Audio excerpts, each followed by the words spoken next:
Après, évidemment, il y a aussi le contexte, les moyens financiers, disons.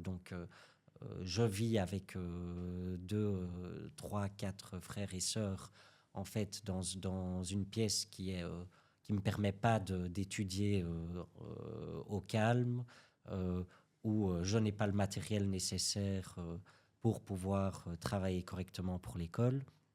Et tous ces facteurs-là, euh, il y a aussi des facteurs, évidemment, on ne peut pas le nier, aussi personnels, donc la motivation intrinsèque, mais ce n'est pas celles-là qui vont causer l'iniquité, ce n'est pas les facteurs personnels qui vont la quitter, parce qu'on croit, enfin on en est convaincu, qu'un élève issu d'un milieu défavorisé naît avec les mêmes capacités qu'un élève issu d'un milieu, disons, favorisé. Et donc, c'est tous ces facteurs externes, en fait, qui vont faire l'éducation, la situation familiale, les enseignants et le système en général qui va faire en sorte qu'on va creuser les iniquités. Alors, il y a quand même un dernier élément assez important, c'est aussi le biais de la société. Donc, les études démontrent qu'un enseignant qui a deux bulletins similaires, donc des points, des résultats similaires, mais avec un autre prénom sur ce bulletin d'école,